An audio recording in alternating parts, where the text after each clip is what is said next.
esta sesión pues se van a dar a conocer pues temas relacionados a la criminalística de campo y pues esperamos que sea de muchísima ayuda toda la información que se va a proporcionar.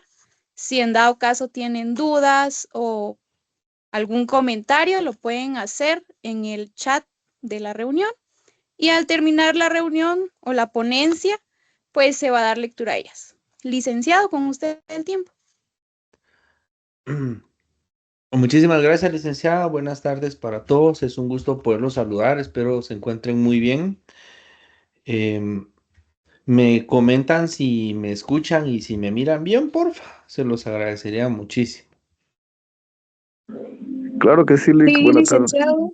Buenas tardes. ¿Se le escucha bien? Gracias, gracias, muy amables. Bueno, antes de poder presentar las diapositivas, quiero decirles de que me siento muy contento por tener la oportunidad de disertar este tema con ustedes el día de hoy.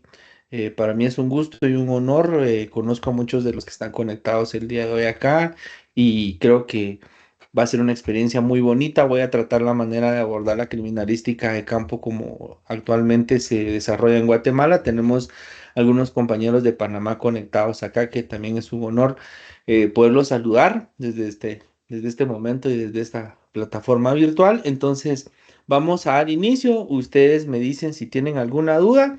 Levantan la mano, ahí mis compañeros van a estar al pendiente de eso para poderme indicar o si hay algún mensaje o si tienen dudas al final, con mucho gusto.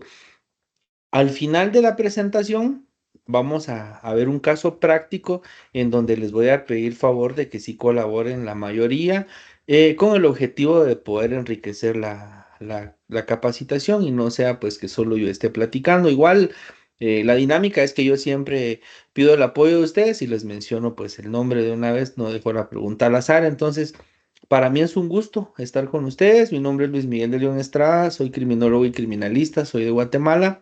Soy el presidente del Centro Internacional de Capacitación Forense de Guatemala y también parte de la Asociación de Criminólogos y Criminalistas e Investigadores Criminales de San Marcos, en donde pues estamos realizando un trabajo arduo y es este espacio académico que creamos con el objetivo de que cada uno de ustedes pues puedan irse actualizando o profesionalizándose en el ámbito de la criminología, la criminalística, la investigación criminal en sus diferentes ramas, ¿verdad? Entonces voy a compartir pantalla, me dicen si la ven, porque yo ya no los voy a poder estar viendo ahora. Entonces me van diciendo ustedes ahí si ya la ven. Sí, se ve, licenciado. Va, y me dicen si cambia. Sí, Sí, está acá. cambia. Va.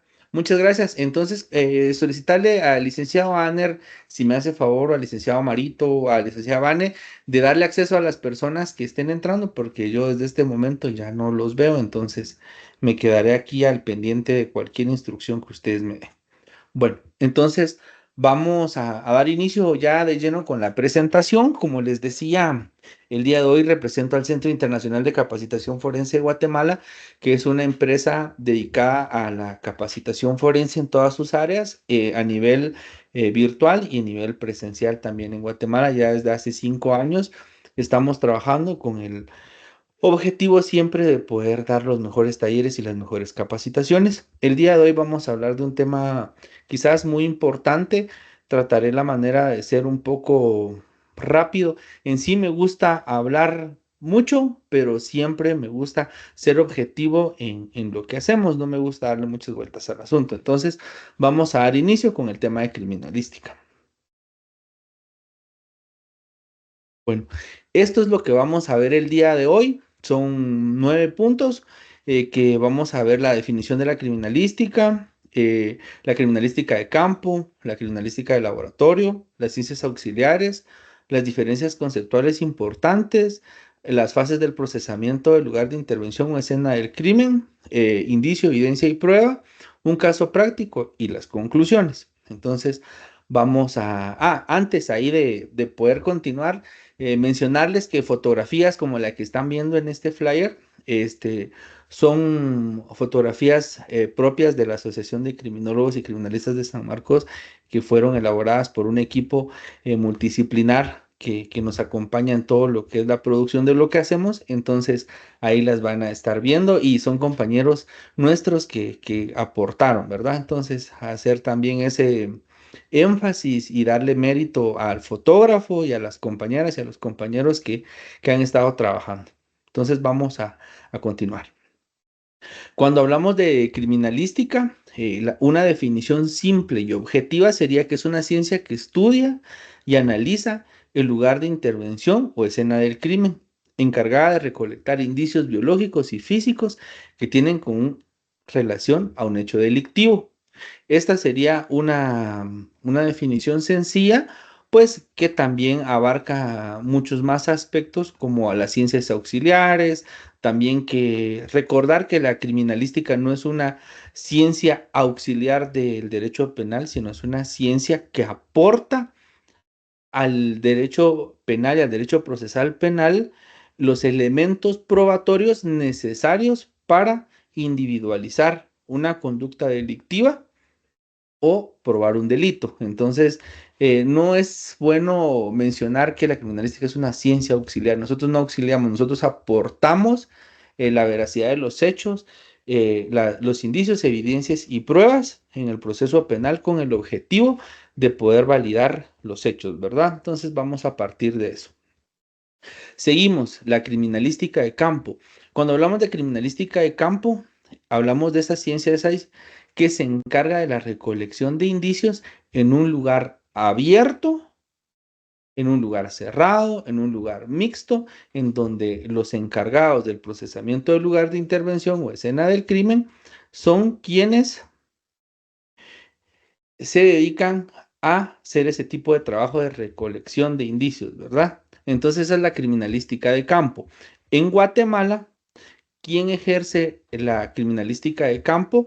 El Ministerio Público, según el artículo 251 de la Constitución Política de la República de Guatemala, es quien faculta al Ministerio Público como único ente investigador. Como mencioné, no nada más son los colapsos de estructura, el riesgo de que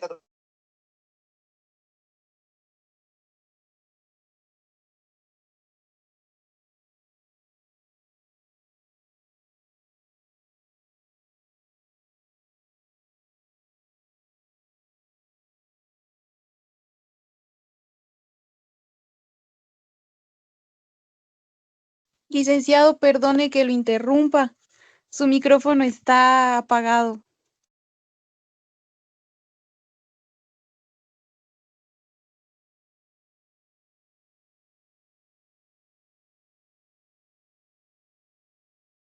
Es que silenciaron a todos, ¿verdad? Por la persona que ingresó. Pero no hay pena. Ahorita continuamos. Entonces les decía que la criminalística de campo es ejercida por el Ministerio Público en Guatemala y su fundamento constitucional está en el artículo 251, en donde se define que es el Ministerio Público quien está a cargo de la investigación criminal y de la recolección de indicios y todo lo relacionado a. Y en el artículo 7 del Código Procesal Penal también se definen las funciones del Ministerio Público, que es lo que le da la validez, la garantía y el valor constitucional y legal al Ministerio Público para realizar la investigación. La criminalística de laboratorio se comprende y se entiende que es toda aquella que se realiza en un laboratorio científico y en Guatemala es el Instituto Nacional de Ciencias Forenses quien tiene este cargo. Y esto se basa en el decreto número 32/2006, en donde existe la ley orgánica del Instituto Nacional de Ciencias Forenses, en donde se le da vida y se crea el instituto con el objetivo de validar todos aquellos indicios encontrados en el lugar de intervención y que puedan aportar al proceso penal en las diferentes ciencias que contribuyen al proceso penal. Cuando hablamos de ciencias auxiliares, hablamos de las ciencias auxiliares que apoyan a la criminalística o de cuál la criminalística se apoya para encontrar ese valor probatorio que busca siempre. Cuando hablamos de la dactiloscopía, hablamos de la ciencia que estudia las huellas digitales de la tercer falange en el pulpejo, en la cara posterior interna del pulpejo de nuestro dedo. con el objetivo de poder individualizar e identificar a una persona por medio de su análisis y su estudio. El aporte que nos da la dactiloscopía es ese, la identificación, la individualización por medio de varios sistemas. En Guatemala, eh, el registro de nuestras huellas queda en el RENAP, que es en donde tenemos nosotros nuestra base de datos, que es el registro de las personas, y también en MAICO, que es donde se sacan las licencias. Entonces, esos son las dos bases de datos internas que tenemos en Guatemala, en donde podemos encontrar la información, y aparte del sistema AFIS, que es el que está a nivel internacional, en donde se albergan las huellas de terroristas, de personas que tienen expedientes delictivos y también de personas comunes. Pero por lo regular en Guatemala se utiliza al RENAP y a MAICO, y de ahí se extrae la información de las personas.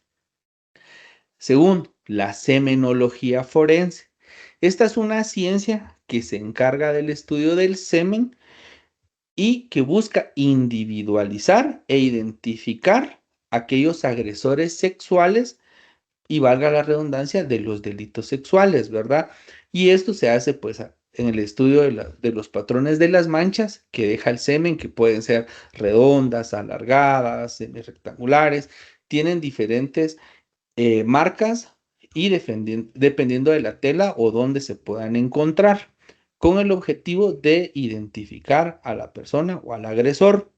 Esto tiene mucha relación también con la siguiente ciencia auxiliar, que es la hematología forense.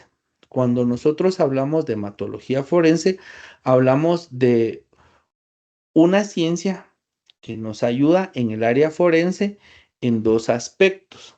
Se divide en dos: un aspecto de identificación y un aspecto de reconstrucción.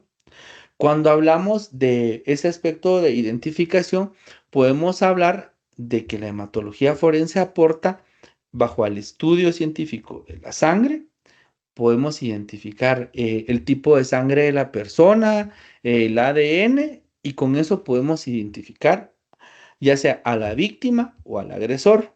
Y en el otro sentido, que es el factor de reconstrucción, nos ayuda por medio de los patrones de sangre encontrados en el lugar de intervención o escena del crimen. Podemos identificar. Primero, podemos reconstruir los hechos en base a esos patrones de sangre, en esas salpicaduras de sangre, como se les conoce también. Ahí podemos identificar la posición de la víctima, la posición del agresor, el instrumento que se utilizó en el hecho delictivo. Incluso podemos saber también de dónde pertenece la sangre, a qué parte del cuerpo pertenece la sangre que encontramos en la escena. Ahí también está en la parte de identificación, pero en la de reconstrucción, porque recordemos que cuando se utiliza por decirles un machete, pues el golpe va a depender, pero la salpicadura va hacia arriba. Entonces ahí podemos saber que la víctima estaba en esta posición y el agresor estaba en otra. Entonces la hematología forense sí nos da dos aspectos muy importantes en el procesamiento del lugar de intervención. Otra ciencia auxiliar importante que nosotros tenemos en Guatemala es la balística forense. Tenemos todas estas ciencias auxiliares que yo les estoy mencionando. Hay muchas más, pero me estoy basando en 6 por el tiempo, ¿verdad? Pero la balística forense es una de las más utilizadas en Guatemala, ya que tenemos muchos casos todos los días de ataques con arma de fuego. Tenemos esa ventaja, que tenemos un laboratorio muy completo, pero tenemos una desventaja muy grande, que ese laboratorio únicamente se encuentra en la ciudad de Guatemala, que es la capital de Guatemala. Entonces, el laboratorio no se da abasto a la cantidad de hechos delictivos que hay con armas de fuego. Entonces, se llega a una priorización o a una selección de casos que no es beneficiosa en la investigación criminal, ni mucho menos en la aplicación de justicia, porque todos los casos merecen el mismo enfoque, pero no se pueden trabajar debido a que solo tenemos un laboratorio. Entonces, la balística forense viene entonces a partir de nuestros laboratorios a aportar Bueno, cuando hablamos de balística forense como ciencia auxiliar, hablamos desde el momento en que la munición sale expulsada del cañón, que sería la balística interna, la trayectoria balística, que también sería eh, otro método de estudio que sabemos que es la balística externa, pero se conoce también como trayectoria balística debido a que de ahí se toma el estudio desde que sale ya entonces del cañón la bala y cuál es su vuelo, cuál es su trayectoria, de dónde se disparó con esa técnica de la trayectoria balística. Podemos saber la posición del tirador, la posición de la víctima, cuántos metros estaba, cuántas veces disparó. Eso nos sirve mucho en la reconstrucción de escenarios criminales balísticos, pues porque dependiendo de la trayectoria podemos saber muchos detalles importantes como en una reconstrucción, que sería la posición del tirador, que muchas veces no se tiene conocimiento en las universidades. Estos son temas que no se dan, pero que son muy importantes, porque cuando hablamos de una reconstrucción de un hecho y que siempre nos basamos de cámaras de seguridad, es necesario tener estos conocimientos de cómo se comporta el proyectil en el vuelo, cómo es que llega hacia el lugar, y el otro aspecto que es la balística de efectos, que sería el análisis ya en sí de cuál fue el efecto que causó el proyectil ya sea en la víctima o en la pared o en algún lugar donde impactó ese proyectil. Otro importante es la toxicología forense. Esta es otra ciencia que se encarga del estudio de aquellas toxinas, de aquellos venenos, de todo aquello que contamina el cuerpo de las personas y que puede ser un medio para cometer un delito o que también puede ser un medio para revelar el porqué la conducta de las personas, ¿verdad? Porque muchas veces la ingesta de las drogas o del alcohol se ve revelada en la criminalidad revelada, ¿verdad? Cuando hablamos de la criminalidad revelada, hablamos de esto, ¿verdad? Entonces, de que se nos revela a través de las toxinas y eso pues se hace en el estudio de toxicología que nos determina qué metal, qué veneno, qué toxina pudo haber causado el daño, ya sea en la víctima por un accidente o por también un hecho delictivo, ¿verdad? Y cuando hablamos de documentoscopía, hablamos de la ciencia que se encarga del estudio de aquellos documentos públicos y privados con el objetivo de analizar su autenticidad. ¿Qué documentos? Cheques, facturas, escrituras, papel moneda, que sería el dinero. También podemos hablar de los DPIs, que son los documentos únicos de identificación personal en nuestro país para los amigos panameños que se encuentran conectados con nosotros y diferentes tipos de papeles que se puedan falsificar. La documentoscopía nos ayuda incluso a poder estudiar el tipo de impresora donde se impresa el papel. También recordemos que hay diferentes tipos de impresoras, ¿verdad? Que no solo son las Canon normal que conocemos, sino también hay offset, hay litográficas. Entonces, ahí hay una serie de estudios que podemos hacer. En los billetes podemos ver las fibrillas, las marcas de agua. Es un estudio muy amplio el que se hace a través de estas ciencias auxiliares. Y esta tarde, aparte de estas ciencias auxiliares, a mí me gustó mucho me llamaba mucho la atención mencionarle estas otras dos, que acá hablamos de una disciplina auxiliar, que es la odorología forense. Cuando hablamos de odorología forense no hablamos de una ciencia, sino hablamos de una disciplina que es auxiliar a la investigación criminal. ¿Cómo es que nosotros alcanzamos este estudio con la odorología forense? Pues a través de procesos químicos que se encuentran en las escenas, también la descomposición de los tejidos humanos. Utilizamos a los perros. En este sentido son los perros K9 que nosotros como Asociación de Criminólogos y Criminalistas e Investigadores Criminales de San Marcos, ACRIM, tenemos dos unidades. Por eso en esta tarde me gusta mencionárselos, porque estamos practicando la odorología forense en donde no solo buscamos esos químicos, esos procesos de destrucción orgánica, sino que también buscamos entender cómo es que la psicología canina, el comportamiento del perro, nos ayuda a poder ser una disciplina que aporta a la investigación. Entonces, todos estos perritos K9 que nosotros tenemos, pastores belga malinois, a través de la enseñanza de un químico que tiene partículas con el olor a personas fallecidas, recién fallecidas y con 15 días de descomposición, tras un entrenamiento, una modificación conductual que hacemos con el perro, un trabajo que se hace a diario, se le enseña a identificar ese olor y en base a su olfato, él identifica, aprende a identificar los restos humanos de una persona que acaba de fallecer y que tiene 15 días de fallecido. En el caso de la identificación humana, en la localización y búsqueda de rescate de personas fallecidas, pero también se puede, ellos también trabajan en la detección de drogas, en la detección de explosivos, que sería el área que realmente nos compete como criminalistas, ¿verdad? Y tenemos también una técnica auxiliar que merece la pena que podamos mencionar, que es la utilización de drones. Como les decía, estas fotos que están ustedes viendo son propias. Este perro que está acá se llama Logan y es de la unidad canina de los bomberos departamentales de Guatemala.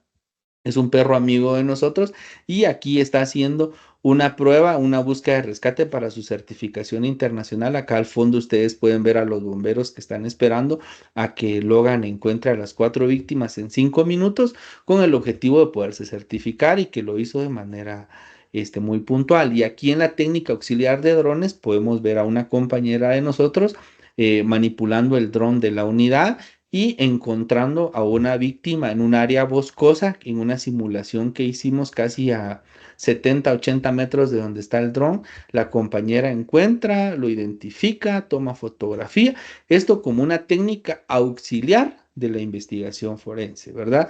Muchos le dicen la criminalística aérea utilizada con drones y esta es una ciencia auxiliar muy buena y muy exacta que nos ayuda en la búsqueda y localización de personas ya sea extraviadas o fallecidas y también en el procesamiento del lugar de intervención. El día de hoy en San Marcos, Guatemala, donde nosotros somos, la unidad de drones que nosotros tenemos se ha estado especializando y ha estado practicando, ha estado en una constante capacitación con el objetivo de poderle servir a la sociedad marquense y guatemalteca con este tipo de herramientas. La herramienta digital y una herramienta canina poniendo en práctica la odorología forense y una técnica auxiliar que serían los drones. Me comentan si vamos bien hasta aquí, si tienen alguna duda o voy bien. Ustedes me dicen. Ahí vamos bien, Lick. Muchas gracias. Bueno, antes de entrar entonces a la parte de la criminalística de campo, ya en su aplicación vamos a platicar sobre la diferencia, una diferencia conceptual en donde estamos muchas veces equivocados y es importante partir desde un conocimiento sólido porque también tenemos que expresarnos y hablar con propiedad. Muchas veces quizás no es correcto cuando escuchamos a un colega, a un compañero o a un estudiante referirse únicamente a todo como escena del crimen. Vemos en las noticias a periodistas, a personas que comentan desde fuera de la ciencia y decir la escena del crimen, pero no todo es la escena del crimen. Cuando nosotros llegamos a un lugar, nosotros no podemos decir que es una escena del crimen porque no tenemos certeza del hecho. Entonces nosotros siempre nos vamos a referir como al lugar del procesamiento, al lugar de intervención, porque aún no sabemos si en ese lugar se cometieron los hechos. Porque cuando ya hablamos de escena del crimen, estamos confirmando que es la escena primaria, que fue donde se cometió el hecho. Pero eso no lo podemos confirmar cuando aún estamos haciendo la llegada. Entonces nosotros siempre debemos referirnos como estamos en el lugar de intervención, estamos en el lugar del procesamiento, en el lugar de investigación. Ya cuando nosotros tenemos la certeza de que si es la escena primaria, hablamos y decimos es escena del crimen, porque podríamos estar al frente de una escena secundaria, una escena terciaria, y nosotros como profesionales, como estudiantes, dejamos mucho que desear cuando no utilizamos los conceptos correctos. Entonces, este es un llamado a que ustedes tomen en cuenta esta sugerencia de las diferencias conceptuales y ustedes puedan aplicarla y verse un poco más formales, porque eso es lo que buscamos, vernos profesionales y formales y dar una buena cara a lo que hacemos. Bueno, entonces vamos a entrar a las fases del procesamiento. Esta tarde vamos a hacer un análisis un poco rápido de las fases del procesamiento porque prácticamente esta sería una sola clase. Que podamos ir una con imagen, cada una de las fases con imagen sería solo una clase. Entonces las vamos a hacer de la siguiente manera, ¿verdad? Las vamos a ir explicando una por una en esta misma imagen. Cuando nosotros llegamos al lugar de intervención o al lugar del procesamiento, lo primero que hacemos es revisar el acordonamiento. Ese acordonamiento previo fue hecho por el primer respondiente. ¿Quién es el primer respondiente? Los bomberos y la policía. Cuando hablamos de la llegada de los bomberos, hablamos de que ellos son un cuerpo de socorro y de auxilio que ingresan al lugar de intervención de forma rápida con el objetivo de ver si la persona aún cuenta con signos vitales y si sí cuenta con ellos, extraerlo del lugar de intervención, prestar el auxilio y llevarlo a un centro asistencial. Cuando la persona ha fallecido en el lugar, los bomberos constatan que ha fallecido y se retiran. Acá hay una mala práctica por parte de los bomberos, que es que llegan al lugar de intervención, ven que la persona falleció y lo tapan. Lo tapan con mantas, lo tapan con una manta vinílica o una manta de tela. Y esto lo que hace es contaminarnos el cuerpo de la víctima y eso tiene pues consecuencias negativas en la investigación porque o destruyen elementos que son vitales en la investigación o contaminan únicamente a la víctima. Entonces eso es importante, pero igual ese es un tema por discutir aparte que también lleva su tiempo, ¿verdad? Ver los tipos de contaminación que se hace por estas partes. Después de la llegada de los bomberos, o a veces es viceversa, primero llega la policía y después los bomberos, pero lo vamos a hacer en este orden. Suponiendo que llegaron primero los bomberos, se constató que la persona había fallecido, el bombero se retira, espera la llegada de la policía, llega al cuerpo de policía y acordona. La policía viene y acordona lo que cree necesario y ya nos tiene la primer fijación del lugar de intervención. Cuando llega el equipo de criminalistas con experiencia, que han estudiado, que tienen la expertise y tienen los conocimientos sólidos para el procesamiento del lugar de intervención, entonces llegan y parten desde una hipótesis. Eso es lo primero que nosotros tenemos que hacer. Se parte de la hipótesis de cuál fue el hecho, de cuáles fueron los hechos suscitados en el lugar de intervención, y a partir de esa hipótesis, nosotros lo que hacemos es buscar el último elemento, el último indicio que logramos ver, y a partir de ese último indicio, nosotros calculamos los metros de nuestro acordonamiento. ¿Cuántos metros se acordonan? No existe una cantidad de metros. La persona que a ustedes les diga que son 5 metros los que se deben de acordonar alrededor de la víctima, que son 10 metros alrededor de la víctima, que son 15 metros alrededor de la víctima, está equivocado y les está mintiendo. ¿Por qué?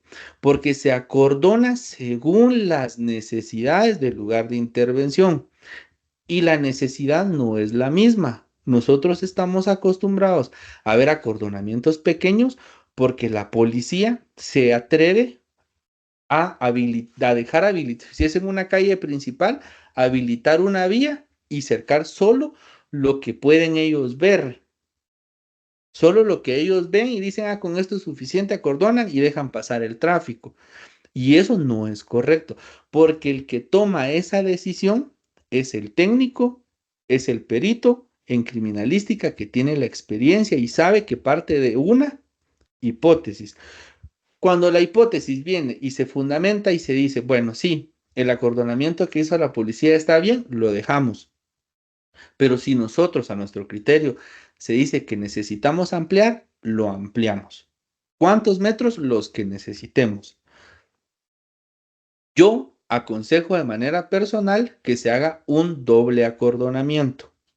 El acordonamiento inicial, que es en donde vamos a estar nosotros con nuestro equipo técnico en el procesamiento, y el cordón de atrás sería el segundo cordón en donde van a estar las víctimas, perdón, los familiares de las víctimas y los medios de comunicación.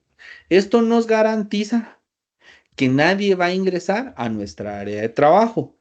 Lo que el día de hoy pasa es que cuando se tiene un solo cordón, la gente llegan los curiosos, se meten, llega la familia, pasa de largo, llegan los periodistas y logran filmar y documentar a las víctimas de los hechos delictivos. Y es ahí donde se empieza con una revictimización. Permítanme un segundo, disculpen ustedes aquí.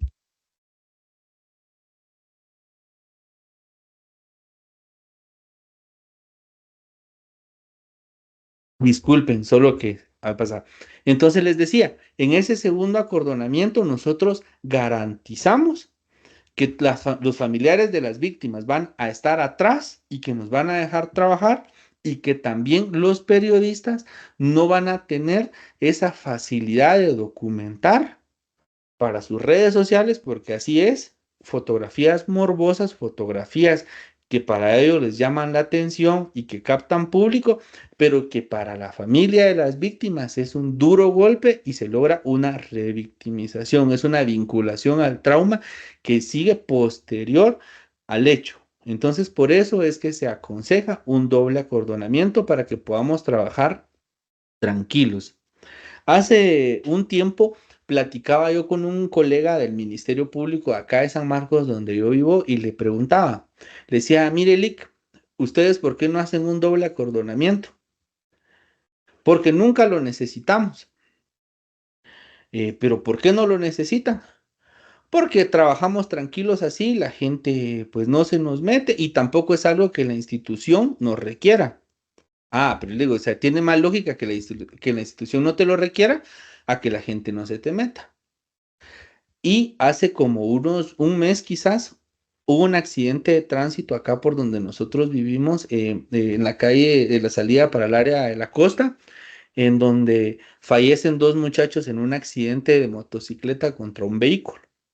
Tienen un acordonamiento, uno solo, y pasa la mamá, la hermana de los fallecidos y quitan el cordonamiento y van mueven a las víctimas y gritan, hace todo. Dentro de ese cordón está metida la prensa, los policías, los curiosos. Entonces me pongo yo a pensar, si hubiera habido un doble acordonamiento y estuviera asegurado el lugar, no hubiera pasado esto. Porque pareciera que el acordonamiento es para que estén todos adentro de él, curiosos, periodistas, familia y los técnicos, más que sea para sacarlos, para delimitar el área de trabajo. Yo creo que se sienten más seguros estando adentro, tal vez hay más calorcito adentro que agarrar el cordón, ¿verdad? Entonces son malas prácticas que nos contaminan el lugar de intervención, y que este punto ustedes me lo van a comprender en un ratito cuando veamos el caso práctico, y ustedes me van a entender por qué les digo yo que es tan necesario preservar el lugar de intervención, porque nos arroja indicios importantes. Bueno, entrando ya en el procesamiento del lugar, buscamos un método de búsqueda, ¿verdad? Aplicamos un método de búsqueda, pero antes de empezar a aplicar nuestro método de búsqueda, que podría ser en franjas, en cuadrícula, de punto a punto, en espiral, el que nosotros elijamos, nosotros tenemos que elegir una entrada y salida segura. ¿Cuál es el objetivo? Que nuestro equipo va a ingresar y salir solo por un lugar, porque de esa forma no va a poder contaminar ni pararse en indicios que puedan estar cerca de nuestra área de trabajo. Y entonces eso nos facilita el acceso. Aplicamos nuestro método de búsqueda. Empezamos entonces con una fijación con banderines.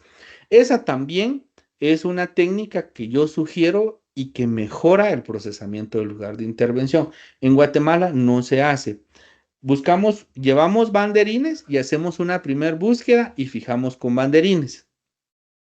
Tenemos fijados 10 indicios, en este caso 3 indicios que vemos en la imagen, 1, 2, 3 banderines. Salimos, hacemos una segunda inspección y fijamos con indicadores. Se hace otra vez la búsqueda y se van poniendo los indicadores que son los números. Ahí ya llevamos 2 búsquedas.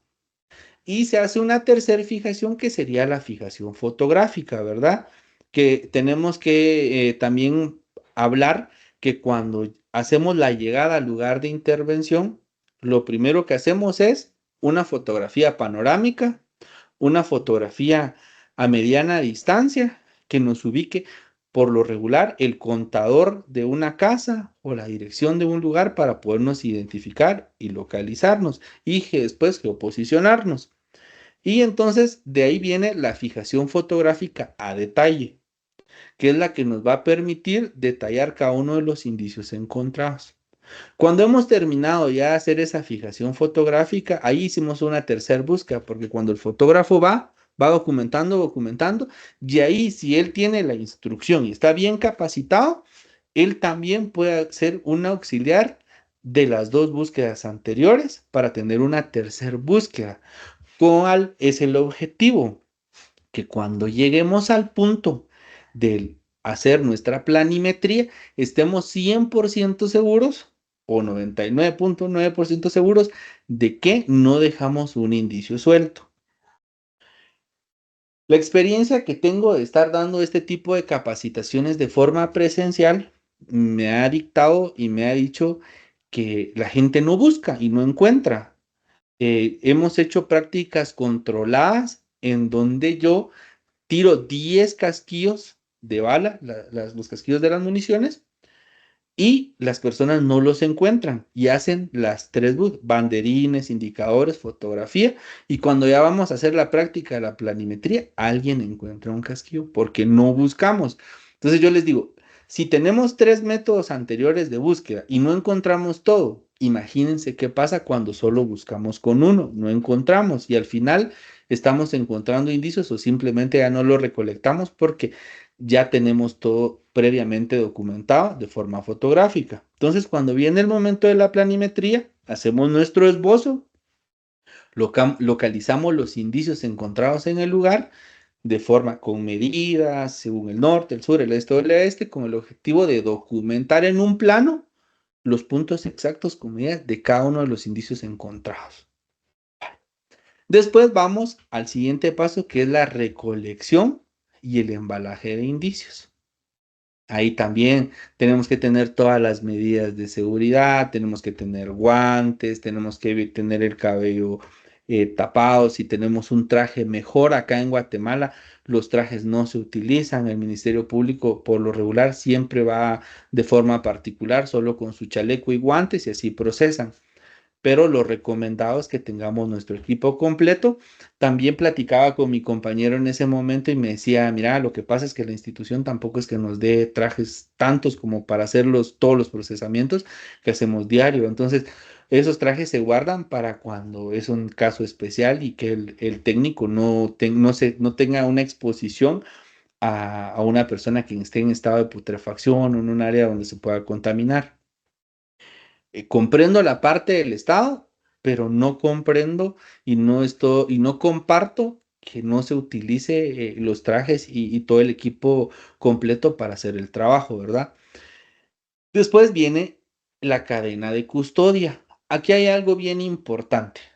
La cadena de custodia es fundamental no solo en el procesamiento del lugar de intervención, sino también ya cuando estamos en el proceso penal. ¿Por qué? Porque la cadena de custodia, decimos indicio número 1. En la imagen ustedes pueden ver aquí abajo y no se logra identificar, pero yo estaba cuando se tomó la foto, entonces sé que ahí había un casquillo de bala. Entonces, en la descripción del indicio dice casquillo, indicio número 1, casquillo de arma de fuego, munición desconocida, tal y tal y tal. En el álbum fotográfico tiene que coincidir la descripción de la cadena de custodia con la fotografía. Y también tiene que coincidir con la planimetría. Y recuérdense que también se hace una fijación con video de todo el procesamiento que se hace, y cuando ya está documentado, ese indicio tiene que estar por lo menos en las 4 descripciones. ¿Y qué es lo que pasa cuando la cadena de custodia no se hace bien? Los indicios están cruzados y eso crea una duda razonable que es utilizada por los abogados, y eso viene y descarta el indicio o lo pone en duda, y al final este pudo haber sido nuestro indicio con mayor valor probatorio y se deja de tener por un mal trabajo que nosotros hacemos. Entonces, fotografía, recolección, cadena de custodia y la planimetría tienen que coincidir todo el tiempo, ¿verdad? Incluso hasta la posición de los indicadores. Ustedes pueden ver en la imagen, ahí estamos haciendo una fotografía a mediana distancia de nuestra escena, de nuestro lugar del procesamiento, y todos los indicios van viendo hacia el frente y van en el orden según nuestro método de búsqueda. En la fotografía utilizamos un método de búsqueda en rejillas y empezamos de derecha a izquierda, encontramos indicio número 1, encontramos indicio número 2 y encontramos indicio número 3. Al fotografiar nuestro lugar, todo coincide. Entonces, todo eso tiene que tener un orden lógico. Ya teniendo nuestra cadena de custodia, empezamos con la inspección del cadáver. En esa inspección del cadáver se revisan las bolsas, se revisan si trae su billetera, si trae su teléfono, y todo eso se individualiza con el objetivo también de hacer las fotografías y el registro correspondiente en el acta que se levanta en lugar de intervención. Ahí se hace la toma de huellas, que es la ficha necrodactilar, que era lo que hablábamos hace un ratito, en donde la ciencia auxiliar es la dactiloscopía y nos ayuda a analizar la huella digital de la tercer falange en el lado interno del pulpejo para poder identificar a la persona fallecida. Y el último paso, que es el levantamiento y traslado del cadáver por la Policía Nacional Civil al Instituto Nacional de Ciencias Forenses. Tenemos siempre una tacha, los criminalistas, que somos levantamuertos.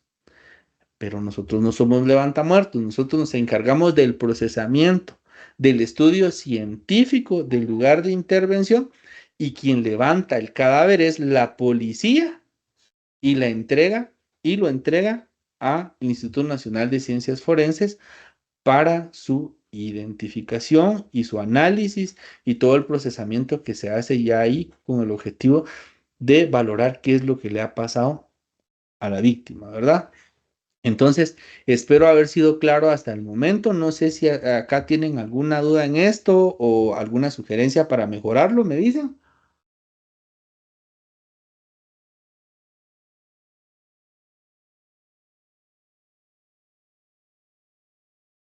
Va. Entonces, continuamos. Continuamos aquí con esta parte. Decirles que ahora vamos acá con una parte importante que también es muy importante que podamos platicar.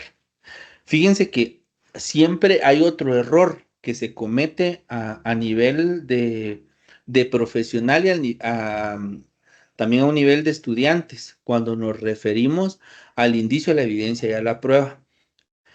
Este pedazo lo hago solo con el objetivo de que podamos estar siempre refrescando, actualizando y recordándonos de estas diferencias. Recordémonos de que el indicio es lo que recolectamos en el lugar de intervención o escena del crimen. La evidencia es la que son esos mismos indicios llevados al laboratorio y que cuando se evalúan y se validan en el laboratorio, se convierten en evidencias porque tienen relación al lugar de intervención y sí corresponden al hecho investigado. Cuando esta evidencia se presenta en el juicio de la prueba, ahí se vuelve prueba, ahí toma la calidad de prueba, porque entonces la acusación que hace el Ministerio Público, donde fundamenta que los hechos que se cometieron sí están, en ese momento se presenta la prueba y esa prueba viene y cumple con los otros preceptos. Primero fue indicio recolectado en el lugar de intervención, o sea, en la criminalística de campo. De ahí pasa a laboratorio del Instituto Nacional de Ciencias Forenses, INACIF, que es la criminalística del laboratorio, tiene relación, está validado, pasa a ser prueba. Entonces, siempre hay que hablar de eso, porque yo me he topado con muchos de los compañeros que dicen, las evidencias que encontramos ahí en la escena del crimen, dos cosas terribles, que no tienen ni pies ni cabeza, pero lo dicen.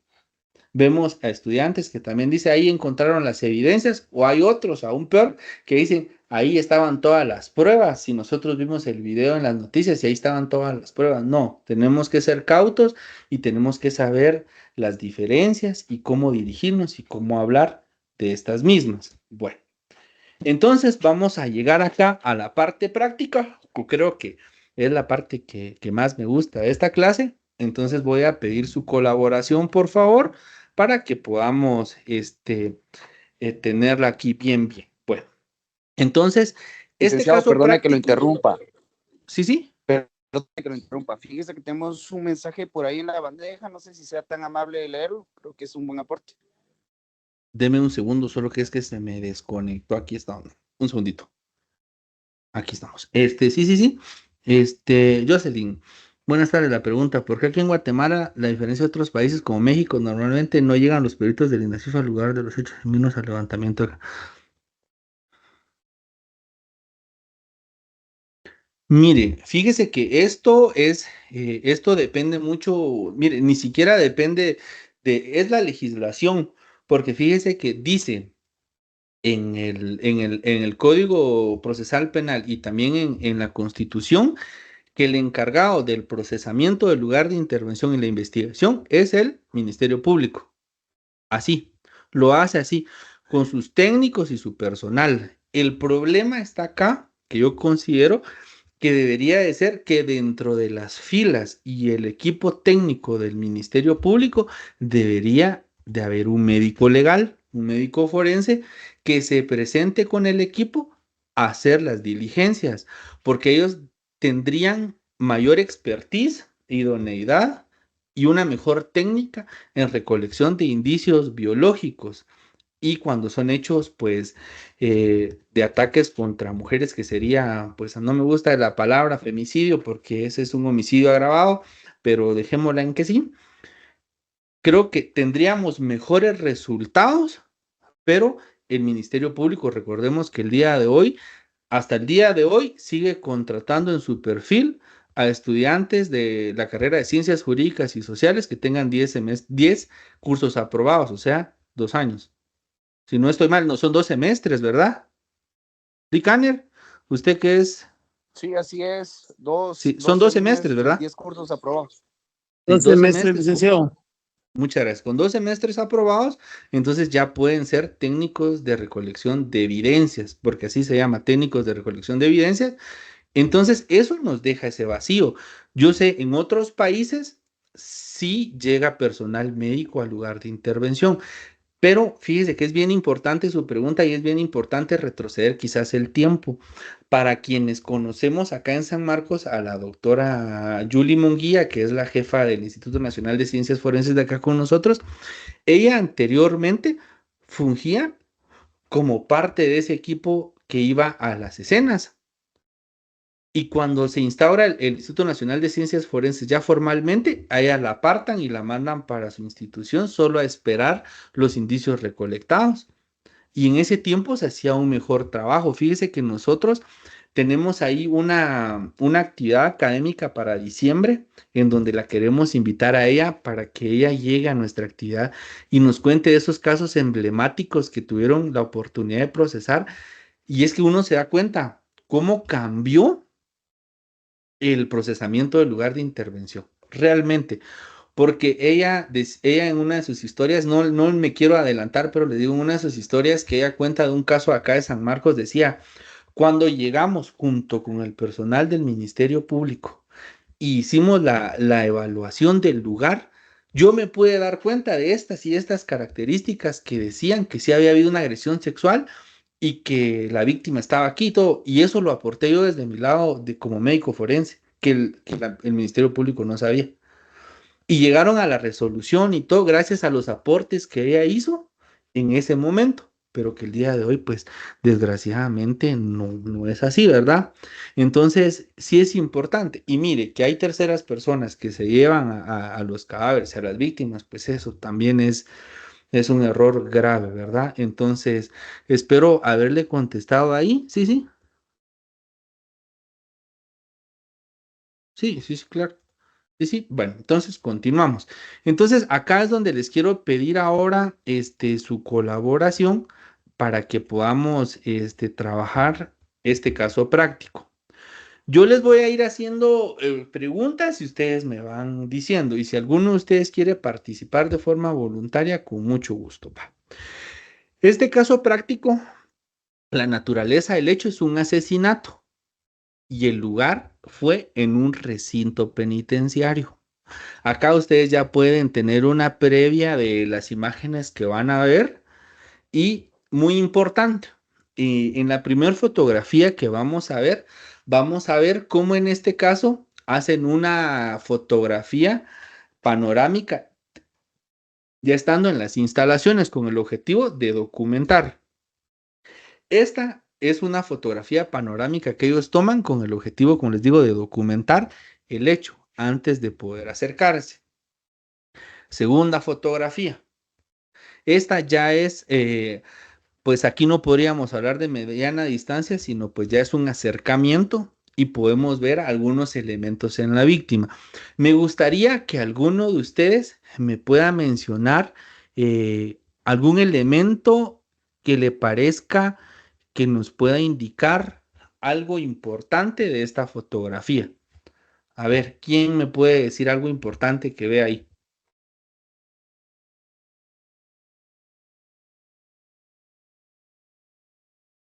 Sin pena.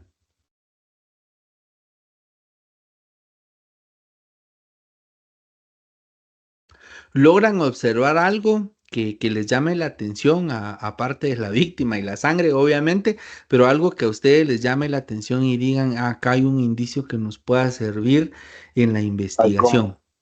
Sí, sí. buenas noches, licenciado, saludos. Hay como una rueda de metal. Es que estoy en el teléfono y no logro verlo bien, pero aparentemente es un objeto de hierro, una parte de una pesa, por decirlo así. Muchas gracias, licenciado Michael. Sí, sí, está bien ahí. ¿Alguien más que vea algún otro elemento en la imagen que nos pueda dar a una luz de alguna pista o algo que nos dé, que puedan ver ustedes ahí a simple vista?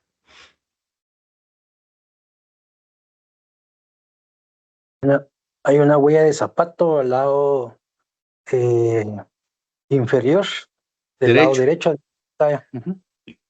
Muy buen aporte, licenciado Marito. Muchas gracias ahí por el aporte. Exactamente, eso era lo que yo quería ver. Vemos una huella de calzado en la parte inferior. Aquí está. Esa es la huella que vemos. Bueno, vamos a seguir con la secuencia de fotografías. Como les decía, acá vemos una a mediana distancia o a detalle casi de la víctima. Acá volvemos a ver ya el indicio que nos decía el licenciado Michael de Panamá. Acá vemos esta pesa, vemos la víctima, vemos la sangre. Acá pues es solo con el objetivo de poder documentar los hechos, ¿verdad? Porque no logramos ver algún otro elemento que nos ayude con la investigación. Acá vemos el fondo de la rejilla donde está cayendo la sangre que está saliendo de la víctima de acá, viene a la rejilla que está cayendo acá. También se documenta con el objetivo de poder tener todos los indicios y hacia dónde van. Acá tenemos una fotografía que va desde la puerta hacia adentro. ¿Alguien más puede ver algo ahí? Que me pueda decir qué ve y qué le llama la atención de esa imagen. En la foto, licenciado, se aprecia de que hubo un forcejeo antes de cometer, en el momento que estaban cometiendo el hecho, entre la víctima y el victimario. Exactamente, muy bien. Ese es un forcejeo el que se logra ver. ¿Alguien más que tenga un punto de vista de la imagen? También me llama la atención, buenas noches, licenciado. Buenas noches, licenciada. Pareciera como que a la víctima la arrastraron o él se arrastró hacia la puerta que se encuentra en el cuarto, lo que se puede observar. Muy bien, licenciada, muchas gracias. ¿Alguien más que tenga alguna hipótesis del hecho? Buenas noches, licenciado. Buenas Probablemente noches. estaba dormido también. Se ve que estaba acostado y lo apuñalaron ahí. Vi como que tenía en el abdomen las, ¿cómo se dice? Se le veían como las extrañas, pues afuera. Sí, Parece que estaba una dormido y lo exposición apuñalaron. de los órganos. Ajá. Sí, sí. ¿Alguien más a partir de esta hipótesis importante que hace el compañero, licenciado? Buenas noches, licenciado. Fíjese que a mí me llama la atención poderosamente la sangre derramada sobre la colchoneta. Exactamente. Como se trata de formular una hipótesis, podría considerar que los primeros golpes pudieron haber sido con el objeto contundente, esta pesa, en la cabeza, porque podemos ver las marcas o los patrones en el cráneo de la persona y pues podríamos ir formulando una hipótesis considerando que él estaba acostado y que ahí le dieron los primeros golpes por el color, por la consistencia de sangre de la cama, ¿verdad? Pues porque la sangre es más oscura, está más concentrada, es como que acabara de salir, ¿verdad? Del cuerpo, en esta zona, en esta, y acá donde decía la licenciada y el compañero, que hay ya como que la fricción y el arrastre del forcejeo, ¿verdad? ¿Alguien Buenas más que quiera? noches, Sí, buenas noches. buenas noches, licenciado.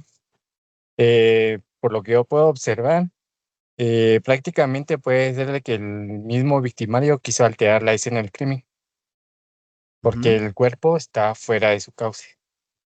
ujú. Sí, sí, muy buena hipótesis. Ahí, ¿Alguien más que quiera aportar? sí, Buenas licenciado, noches, perdón. No licenciado. estaba observando Una ahí. consulta. Por lo menos la víctima, a lo que podemos observar, también sus zapatos están limpios. Ujú. Están limpios, como que el cuerpo, pues Arrastrado. no pudo, pienso yo que pues estar de pies en ese momento, como que podemos decir una hipótesis de que fue puesto como tal allí, porque no caminó como tal en donde vemos los rastros de Excelente. sangre. Excelente hipótesis, muchas gracias y buena observación de los tenis. La otra persona que iba a hablar, perdón, es que no puedo ver quién está hablando, disculpen ustedes que no mencione su nombre. Yo, licenciado, Mario López, estaba viendo la forma de goteo de sangre. Entonces, recordemos que hay algunas acciones ahí, como cuando es contundente un golpe con un arma blanca y con otra de, básicamente, por ejemplo, la pesa. Pudo haberle pegado en la cabeza y esa, al momento de derramar la sangre, pues el goteo es diferente a una forma cuando es apuñalado, que Exactamente. salpica ya como que fuera así como que continuo, ¿verdad? En cambio ya con un arma o con un golpe contundente, pues el goteo es más fuerte y por eso es que posiblemente el rango de color y de la forma de cómo está la sangre, pues fue ese tipo de herramienta y adicional a lo otro, que en la primera fotografía también se miraba en la parte del, del, del de la persona ¿En que ya está esta? fallecida, como, no, en la primera como que los órganos ya estuvieron afuera. Es esta, que está acá. Sí, es correcto. Exactamente, va, muy bien. ¿Alguien más que quisiera hacer algún aporte antes de poder explicar un poco la imagen desde un punto de vista que Lick, yo ya buenas la... noches. Sí, buenas noches. Sí, licenciado. Buenas noches, Lick, gusto saludarlo. Buenas Fíjese noches, que Lick. también en una diapositiva anterior creo que pasó usted como que las rejas del drenaje, Ujú. en donde como que se puede observar ahí al fondo un, un indicio, diría yo, de un como un objeto punzocortante. Acá al fondo. Pudo haber caído de repente ahí al momento de que la persona pues pudo haber caído, él mismo lo pudo botar, ¿verdad? Como dicen ahí ya los licenciados, ¿verdad? Los tenis también se les ven que no están con manchas, puede que solo se fabricó la escena para que aparente ser el escenario criminal en realidad, pero no es así. Muchas gracias por su aporte, licenciado. Me parece muy, muy buena observación de esa imagen, que hay un indicio ahí dentro de la rejilla también, ¿verdad? Entonces vamos a continuar ahorita acá. Entonces, esta es la otra imagen ya dentro del cuarto, de la habitación. Y podemos observar, si alguien quiere hablar, con mucho gusto. Yo voy aquí explicando un poco. Acá podemos ver ya desde la parte de la imagen interna, en los comentarios, haciendo un poco de énfasis a lo de los comentarios, los zapatos están limpios, las rodillas y las piernas no. Si tomamos en cuenta que el cadáver estaba, la persona, la víctima, estaba acostada, podemos pensar que el primer golpe fue estando acostado y que la víctima quizás aún se pudo levantar y pudo haberse manchado acá. Si ustedes se dan cuenta, miren acá, hay como que rasgos de que se hubiera como que limpiado la sangre y la única forma es con las piernas. Podría ser otro indicio, ¿verdad? Que él mismo haya sido y que se haya hincado y que lo hayan arrastrado hacia la puerta, ¿verdad? Porque sí podemos ver estas concentraciones de sangre más espesa, pues que fue donde definitivamente sangró más. Se ven señales de forcejeo, sí, se ve ahí que están sus cosas tiradas, incluso lo que hablábamos hace un ratito de los patrones de manchas de sangre, miren, ustedes pueden ver hacia dónde salpica la sangre, ¿verdad? Entonces acá en la cama no logramos ver que haya salpicado hacia arriba, sino que más a un costado, ¿verdad? Entonces sí puede ser que haya sido el objeto contundente. Pero si regresamos la imagen, miren el objeto contundente. No tiene sangre. No se logra apreciar sangre en el objeto contundente. Entonces eso podría descartar un poco la teoría del golpe, pero que sí nos da luces de qué es lo que pudo haber pasado. Bueno, entonces vamos a continuar. Licenciado, Sí, sí. disculpe, le interrumpa. Incluso en la parte de atrás de la cabeza del ciudadano se puede observar como que hay una herida que pueda tener relación también con el indicio que mencionaba la persona anterior que le comentó de que donde está el drenaje se podía observar como un objeto, ¿no? Y Exactamente, puede hacer que guarde relación con esa herida que tiene el mismo. muy buen aporte, licenciada. Hasta el momento todos los aportes han sido de mucho valor. Les agradezco mucho su participación. Entonces, ahora vamos a lo que nos decía el licenciado Marito cuando iniciamos. Él veía en la parte inferior derecha de la imagen una huella de calzado. Acá la tenemos. Está la víctima, está la primera huella de calzado, está la segunda. Acá le hicimos un zoom para que no se nos perdiera mucho la imagen y podemos ver que sí es una huella de calzado y que indiscutiblemente es de una persona que estuvo en el hecho y que salió de la escena. Si ustedes se pueden dar cuenta, acá hay una parte, miren, en esta parte de acá también hay una huella de calzado. Y recordemos que la víctima no tiene ni el mismo calzado, miren la suela, es diferente a las que están marcando acá y a las que se están marcando acá. Licenciado, ¿puedo aportar? Sí, con mucho gusto, licenciada.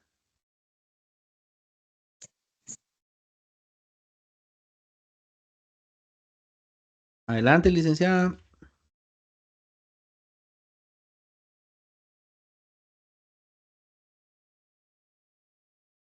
Licenciada. Micrófono desactivado, licenciada. Licenciada Tania.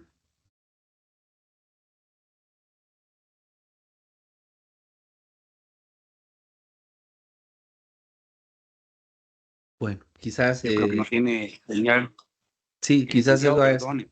aprovechando el momento. Fíjese que a mí me llama la atención también el hecho de que esta persona tiene abrazado o abrazada una chamarra, un poncho verde. Pues me da la impresión de que quizá él estaba durmiendo, ¿Me con la cabeza escuchan? tapada, ¿Sí me escuchan? y eso ¿Sí me explicaría escuchan? por qué el objeto contundente no está manchado, porque los patrones que tienen en la parte posterior del cráneo, considero, habría que evaluar, que sí coinciden con la forma del objeto contundente que aparece en la escena. Muchas gracias, Lick. Muy buen aporte también. Excelente observación ahí. Sí, licenciada Tania, ya la escuchamos.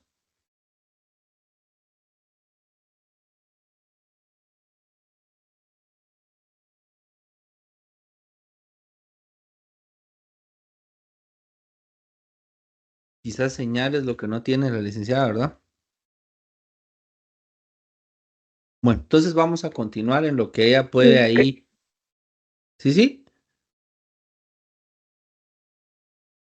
No, yo creo que vamos a continuar entonces. Entonces sí vemos entonces los patrones de las huellas de calzado que vemos en la imagen.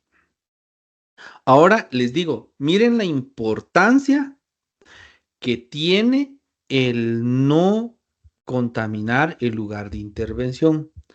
¿Qué es lo que pasa? Aquí como estamos en un centro penitenciario, obviamente todos los reclusos están en sus celdas, están adentro. Al recibir la denuncia del hecho, pues todos están adentro y no hay quien transite en este lugar. Entonces recordamos, aquí no hay no hay un acordonamiento como tal más que la denuncia del hecho. Entonces acá la escena se está preservando sin contaminación. Entonces acá el equipo que llega, hace su trabajo de documentar y se encuentra con estas huellas de calzado que estamos viendo que también acá está. Miren, acá hay una, la que sale está afuera y ustedes pueden ver que aquí continúan, miren, las huellas de calzado aquí continúan. Esto nos da la oportunidad de poder seguir el rastro de sangre para hacer una búsqueda y localizar otros indicios que puedan estar relacionados con el hecho, puesto que las huellas de calzado dictan que alguien caminó hacia ese lado. Entonces, cuando no hay una contaminación, cuando no hay curiosos que entran, cuando no hay familiares que entran, cuando no hay periodistas parándose y documentando lo que quieran, o incluso los bomberos y la policía, encontramos lugares en donde nos pueden aportar indicios suficientes.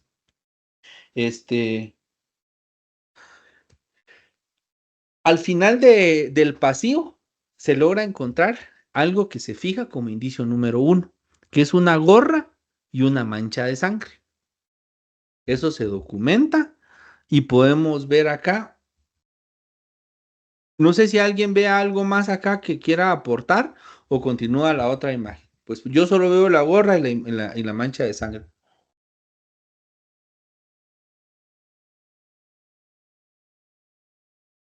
Acá. Es posible que el ¿Sí? agresor esté herido también por el tipo de mancha. Exactamente. Vale. Adelante encontramos el cuchillo. Podemos ver una mancha de sangre, podemos ver el cuchillo y que este cuchillo efectivamente era el que el licenciado Juan José vio en la imagen esta. Si ustedes se pueden dar cuenta, aquí al fondo está el cuchillo, miren. Se tuvo que quitar la rejilla para poder alcanzar y ver el indicio. El indicio estaba ahí adentro y ese fue el segundo indicio. La gorra fue el primer indicio que se encontró en el pasillo. Este es el segundo indicio que es el cuchillo. Y al finalizar el pasillo se encuentran estos tenis. Estos tenis que tienen sangre y que al hacer el análisis y poderlos voltear coinciden exactamente con la misma huella de calzado que había mencionado el licenciado Marito hace unos minutos en la imagen anterior. El agresor, al final del pasillo, deja tirada la gorra y los zapatos y se va descalzo, porque los zapatos ya contenían sangre. Esos fueron los únicos 3 indicios que se encontraron en el lugar de intervención. Me llama mucho la atención el ojo del licenciado Juan José, pareciera que él fue el autor del hecho, porque no todos veían esa imagen al principio. Acá está. Entonces, resaltar que cuando se hace una investigación, el análisis debe de ser siempre muy objetivo y debe de realizarse ahí pues el análisis correspondiente para poder identificar y que cuando no hay contaminación podemos llegar a resultados positivos. Esto fue todo de mi parte, les agradezco muchísimo, les mencionaba, mi nombre es Luis Miguel de León Estrada, soy criminólogo y criminalista, soy de Guatemala y estoy siempre para servirles, no sé si tengan algún aporte adicional o estamos bien con todo hasta este momento. Licenciado, pues honestamente queremos hacer un agradecimiento de manera muy especial a su persona, profesional que ha sobresalido en su área y que además nos honra con su calidad humana excepcional. Su aporte en esta jornada ha sido de gran valor para todos los presentes. A nombre de los estudiantes y de la asociación como tal, queremos agradecerle y dejamos el espacio si hay algunas preguntas, dudas o comentarios al respecto. Muchas gracias, licenciado Aner. Pues yo también me uno a las felicitaciones, estimado licenciado, y me llama mucho la atención este punto, ¿verdad?, que usted hace mención, porque siempre me ha causado duda el de no darle importancia a la ruta de escape de ante cualquier crimen, ¿verdad? Porque aquí se notó bien que siempre va a haber una ruta de escape y que nos va a dejar bastantes indicios para una buena investigación. Entonces, a mi parecer, siempre hay que buscar en todos los escenarios que se puedan estar en el hecho, ¿verdad? Una ruta de escape, porque definitivamente nos estaría aportando bastante con indicios. Y Gracias, muchas licenciado felicidades. Morito. Muchas gracias, muchas gracias. La verdad, muy agradecido ahí con sus palabras. ¿Alguien más que quiera hacer un aporte?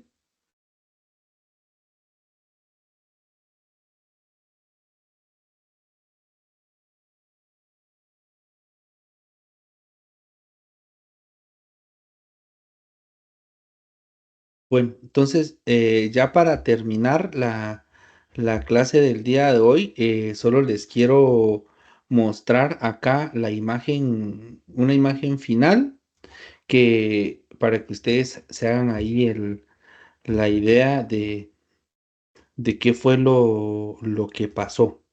Entonces, denme un segundito. Aquí está. Esta es la causa de muerte. El cuchillo causó estas lesiones en la víctima y estas fueron las que le causaron la muerte, y es por eso que la sangre que sale del cuerpo es exactamente del cuello, y podemos ver que quizás sea la vena aorta la que tocó, y por eso es de que tenga esa cantidad de sangre. Mire, hay una exposición grande acá y las cortadas con el cuchillo que fue el objeto contundente, y esto fue lo que le causó la muerte a la víctima. Entonces, de mi Sí, parte... licenciado, perdone Sí, por sí, interrumpirle, justamente, perdón por interrumpir, justamente no era tenga lo que pena. yo le comentaba, que se veían manchas de sangre tanto arterial como venosa. Ujú, Sabemos que pues hay diferencias bien notorias y era evidente que había claro. sangre arterial ahí, ¿verdad? Exactamente, eso iba mi lead banner, que era la sangre que ustedes podían ver en la imagen, que es esta imagen de acá, que el ataque fue directamente al cuello, a la vena yugular, y es sangre arterial la que está regada en estos dos lugares, y es por eso es que se ve más oscura. La persona estaba acostada, el ataque fue dirigido a su cuello, y acá es donde él empieza a desangrarse, se cae acá, y el forcejeo o lo arrastran para poderlo sacar de la habitación y es por eso que se encuentra ya ahí afuera y esa es la causa de muerte. Entonces, muchísimas gracias por su atención, que Dios los bendiga por la oportunidad que me dan de poder estar con ustedes acá. Para mí es un gusto, un honor siempre compartir lo poco que sé con ustedes y que aquí estamos siempre para servirle. Sí, licenciado Michael. Sí, buenas noches, licenciado y público, audiencia, ¿verdad? Que está conectada en nombre de los participantes de acá del país de Panamá.